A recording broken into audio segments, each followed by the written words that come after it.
সময় প্রেসের সম্পাদক যে ছিলেন তিনি এখন বাংলাদেশে একটি বিখ্যাত গ্রুপের ডিরেক্টর। তার সাথে কিন্তু আমার এখনো সেই সম্পর্কটা আছে, মানে জেলা পর্যায়ে আমি কিন্তু আমার সেই সাংবাদিকদের সাথে সম্পর্কটা হয়েছে। আমি যা জানতে পারি না একটা স্থানীয় পর্যায়ে, কিন্তু একটা জাতীয় পর্যায়ে সাংবাদিক কিন্তু সেই ঘটনাটা জানতে পারি।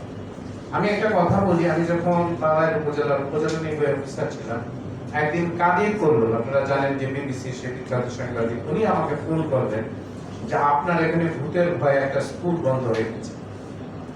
সেটা বিকেল বেলা বোধহয় 3:30 4টা বাজে। তা আমি আমি আমি বললাম যে আমি আপনাকে জেনে আমি আমাকে বললো স্যার আপনাকে একজন সাংবাদিক ঢাকা থেকে বলছি। সাধারণত আমরা যেটা করে যে টেলিফোনে রেখে দাও, আমি নাই অফিসে। আমি ফোনটা ধরলাম, আমি বললাম যে কি ধরো, যে বললো যে ভূতের ভয় আপনার এখানে একটা প্রাইমারি স্কুল বন্ধ হয়ে গেছে।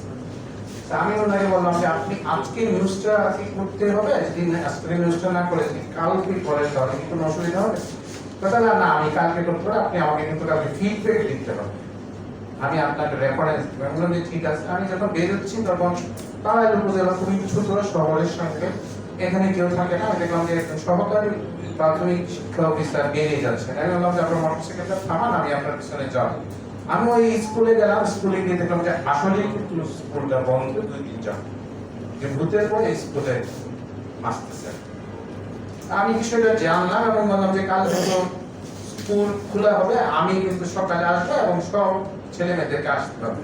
আমাদের বললো যে স্যার এরকম তো ভূতের ভয়, বাচ্চারা সব ফিট হয়ে যাচ্ছে। আমি বললাম কালকে আমি উপস্থিত থাকবো, আপনারা দয়া করে আসবেন, যদি কেউ ফিট হয়ে যায় আমি ডাক্তার নিয়ে আসবো। আমি প্রায় 2-3 জন ডাক্তার সহ আমি গেলাম এবং সেখানে স্কুল খোলা হবে। আসলে এটা ম্যানেজিং কমিটির মধ্যে একটা বিরোধ ছিল, এটা নিয়ে একটা ঘটনা ঘটছে, একটা বাচ্চাকে ভয় দেখেছে। আপনার ভয় কিন্তু একজনের কাছ থেকে আরেকজন ট্রান্সফার হয়। আপনার যদি এবার বলি যে এই মানে ভবনের ওই পাশে একজন ভূত আছে, একজন 2 জন যদি এসে দেখা বলে, তারপর 4র্থ জন 5ম জন যাবে, সেও কিন্তু বলবে যে ভূত আছে, বা এরকম তার কাছে মনে হবে। এই যে বিষয়টা হয়েছে, তারপর সেখানে বদরুল ইসলাম সাহেবকে বললাম যে আসলে এই ঘটনা একদম, এবং উনি এই নিউজটা নিউজ করেন, এটা খুব পজিটিভ হলো।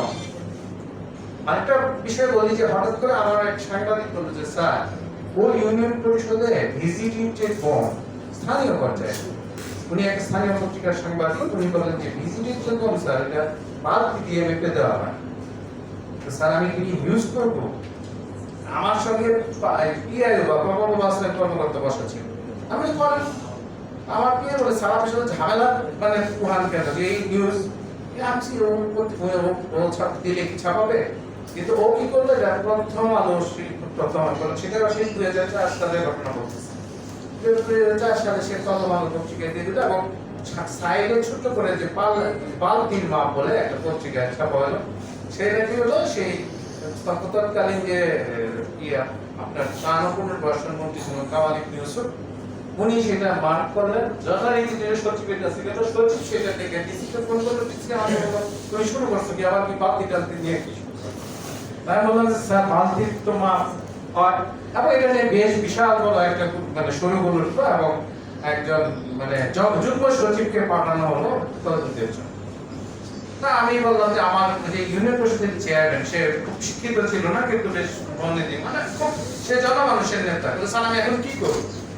আমি বললাম যে আপনি ঠিক আছে, আপনি বালতি খুব সুন্দর করে বালতি নতুন রশি ওগুলি দিয়ে যেভাবে মাপেন এভাবে মাপা হবে, আপনি স্যার আসবেন।